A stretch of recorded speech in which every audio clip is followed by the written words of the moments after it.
Halo guys, welcome back to my YouTube channel. Kali ini saya akan merangkum alur cerita film The Bad Seed 2018 yang di-request dari teman-teman. Di antaranya user Ayuzera Mustika, user Dedi Almosiva, user Rere Rena, user Lia Amelia Fauzia, dan user Robby Octavian 88. Film ini menceritakan tentang seorang anak gadis berusia 9 tahun yang memiliki kelainan perilaku yang tak sama dengan anak seusianya. Bahkan, ia pun berhasil membunuh dan mencelakai temannya dan orang di sekitarnya. Bocah psikopat. Sebelum melanjutkan ke alur cerita, jangan lupa klik tombol subscribe dan jangan lupa nyalakan tombol lonceng notifikasinya agar kalian tidak ketinggalan video terupdate dari saya. Dan tentunya mendukung channel ini agar berkembang. Tanpa berlama-lama, langsung saja check it out. 911, what's your emergency?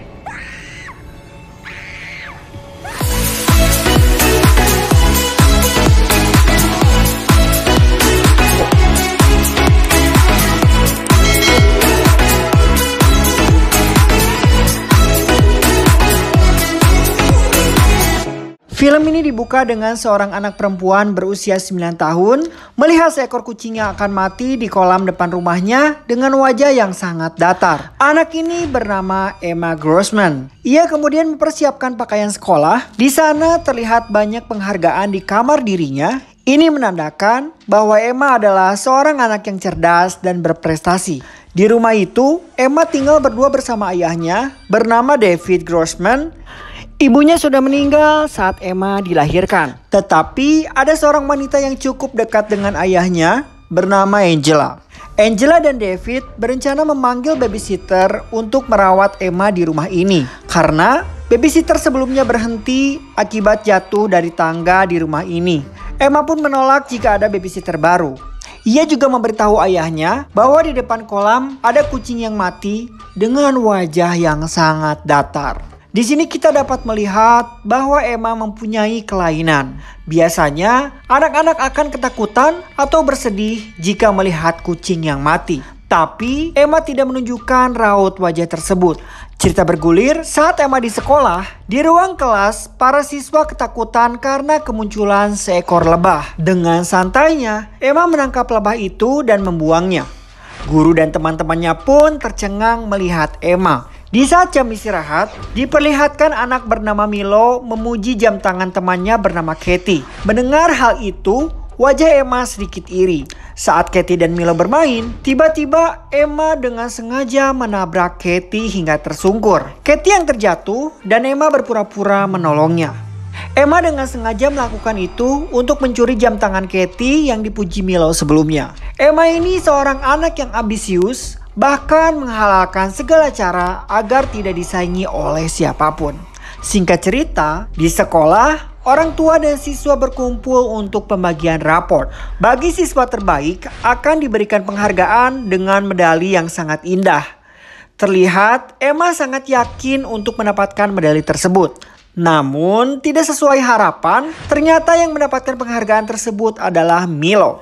Semua orang yang berada di dalam ruangan memberikan tepuk tangan, kecuali Emma yang kesal dan marah. Selain itu, Emma mengajak Milo ke sebuah tebing untuk melihat pemandangan.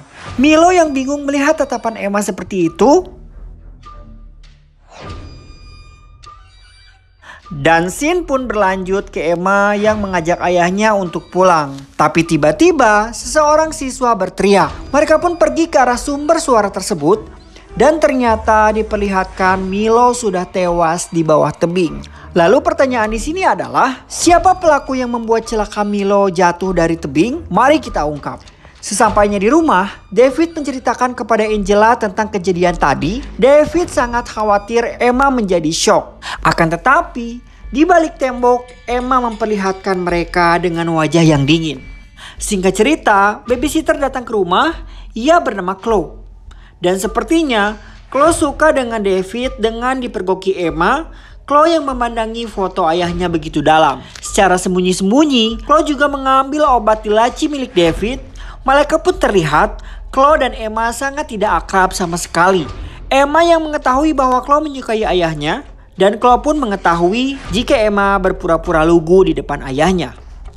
Di keesokan hari, Emma dan sang ayah datang ke pemakaman Milo.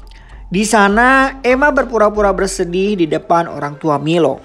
Ibu Milo meminta tolong kepada David untuk mengirimkan foto-foto Milo di hari penghargaan tersebut saat Milo bahagia. Ibu Milo juga mengatakan bahwa dirinya kehilangan medali Milo, padahal ia ingin menguburkan medali tersebut bersama jasad Milo.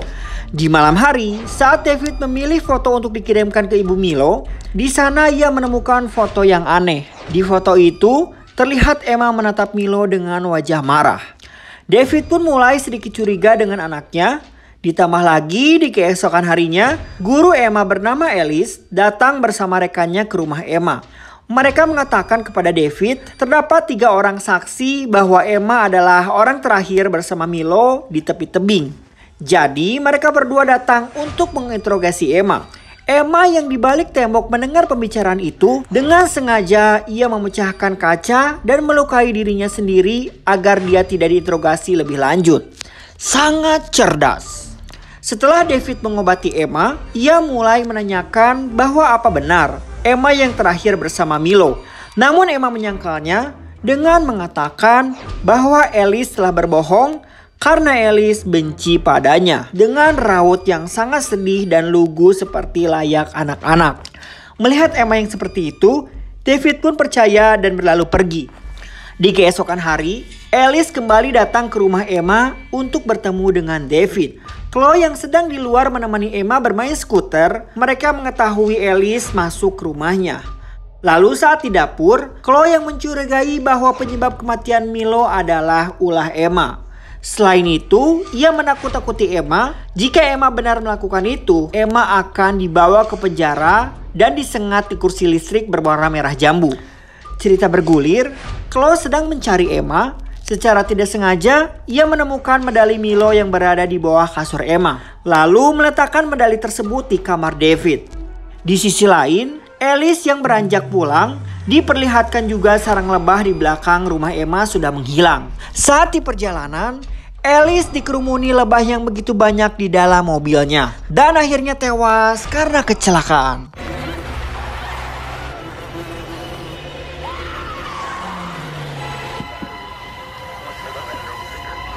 Scene beralih ke David yang masuk ke kamarnya. Emma yang masuk ke kamar sang ayah dan melihat medali Milo berada di atas lampu tidur ayahnya. Secara diam-diam, Emma mengambilnya namun ketahuan oleh sang ayah.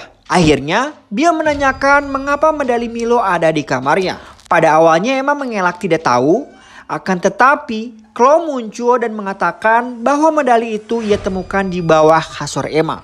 Kemudian Emma menatap Chloe dengan amarah.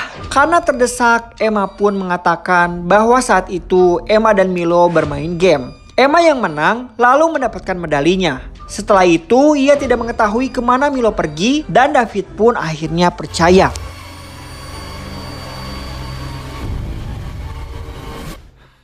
Singkat cerita, Emma dan David datang ke rumah Milo untuk mengembalikan medali tersebut. Ibu Milo juga mengatakan pada mereka bahwa Ibu Alice kecelakaan karena di mobil terdapat sarang lebah. Belum sempat Ibu Milo menjelaskan secara rinci, Emma berpura-pura tidak enak badan dan meminta pulang. Dengan sengaja Emma melakukan itu agar sang ayah tidak mengetahui lebih lanjut tentang kecelakaan Alice. Sesampai di rumah, David melihat tempat sarang lebah di belakang rumahnya yang sebelumnya ada, tapi kini menghilang. David lagi-lagi curiga terhadap sang anak. Ia lalu mencari informasi lewat internet mengenai anaknya apakah mengalami kelainan jiwa.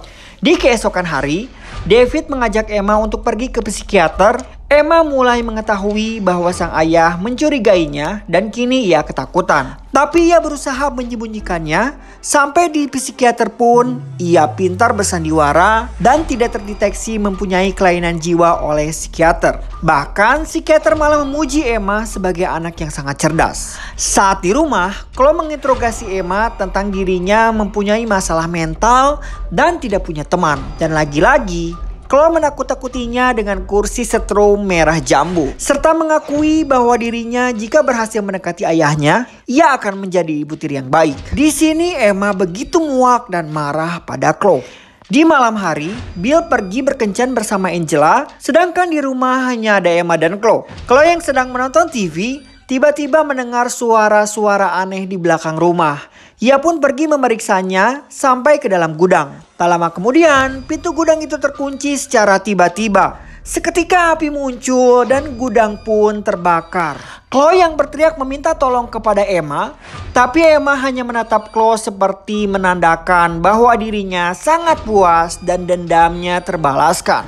Chloe akhirnya tewas hangus terbakar di gudang itu. Emma dengan sengaja melakukannya karena dendam akibat Chloe yang membocorkan tentang medali Milo dan ia juga muak dengan ocehan Chloe. David yang mengetahui bahwa di rumahnya terjadi kebakaran, ia pun bergegas mencari Emma. Saat Emma bertemu ayahnya, ia berpura-pura dengan ketakutan. Polisi pun mengira bahwa Emma sangat shock dengan kejadian itu. Akan tetapi saat polisi pergi, seketika Emma pun langsung ceria. Di sini David mulai yakin bahwa Emma telah melakukan sesuatu. Tak lama kemudian, David datang ke kamar Emma dan menanyakan semua kejadian yang dialami akhir-akhir ini. Akhirnya, Emma mengatakan dan mengakui atas perbuatannya. Pertama, dengan mengatakan tidak sengaja, Emma mendorong Milo untuk merebut medalinya. Kedua, Emma mengambil sarang lebah yang di belakang rumah dan meletakkan di mobil Alice. Emma pun sengaja melakukan itu karena suatu saat Alice akan membongkar fakta kematian Milo. Ketiga, secara mengejutkan bahkan ia yang dengan sengaja menendang babysitter sebelumnya sehingga ia terjatuh dari tangga. Dan yang keempat dan terakhir penyebab tewasnya Chloe yang terbakar. Mengetahui semua itu, David mulai kacau karena anaknya adalah seorang psikopat. Dengan di lain sisi, David ingin melaporkan ke polisi, tapi ia pun sebagai ayah sangat sayang pada anaknya. David pun memutuskan untuk membawa Emma ke sebuah villa di atas gunung. Di sana mereka disambut seorang penjaga villa. David pun menyiapkan pistol di kamarnya. Sepertinya ia bersiap untuk mati bersama Emma di villa itu. Lagi-lagi, Emma mengetahui bahwa sang ayah sedang mencari tahu tentang penyakit yang dialaminya, termasuk merencanakan sesuatu kepada dirinya. Di keesokan pagi, saat David masih tidur, Emma menutup semua jendela dan menyalakan gas yang terbuka. Emma berencana membunuh ayahnya secara perlahan. Dan beruntungnya, David terbangun dan bergegas mematikan gas tersebut. David lalu menelepon Angela dan berkata bahwa Emma berusaha membunuhnya. Akan tetapi, Angela tidak percaya jika anak berumur 9 tahun mampu melakukan semua itu. Angela meminta David untuk melapor polisi, tapi David menolak karena dirinya ingin melindungi Emma. Cerita bergulir, David berusaha bunuh diri dan membunuh Emma dengan cara memasukkan obat dosis tinggi ke minumannya dan minuman Emma. Di malam hari, Emma datang ke kamar ayahnya dan ingin menembak sang ayah dengan pistol. Untungnya, tembakan itu meleset dan membuat David terbangun. David pun terheran mengapa obat itu tidak bekerja kepada Emma. Dan ternyata Emma yang mengetahui tujuan ayahnya sehingga minuman yang diberikan tadi menukarnya dengan minuman yang lain. David pun berusaha bangkit dan merebut pistol dari tangan Emma walaupun sempoyongan akibat pengaruh obat yang ia minum. Emma kemudian merebut handphone ayahnya dan menelpon 911. 911, what's your emergency? Ia bersandiwara bahwa ayahnya akan membunuhnya sambil berlari bersembunyi di kamar mandi. Sang ayah pun mengejarnya dengan langkah sempoyongan. Pada akhirnya, David menemukan Emma dan ingin menembaknya. Dengan cara membunuh Emma agar tidak ada korban lagi akibat kelakuan anaknya. Dan secara tiba-tiba, si pria penjaga villa yang tidak tahu apa masalah ini datang dengan menembak David. Dan David pun tewas. Setelah kejadian itu, polisi dan ambulans datang mengangkat mayat David. Di sana pun Angela yang datang lalu memeluk Emma sambil mengatakan ayahmu mungkin mempunyai gangguan jiwa. Emma lalu membalas pelukan Angela sambil tersenyum. Dan film pun selesai.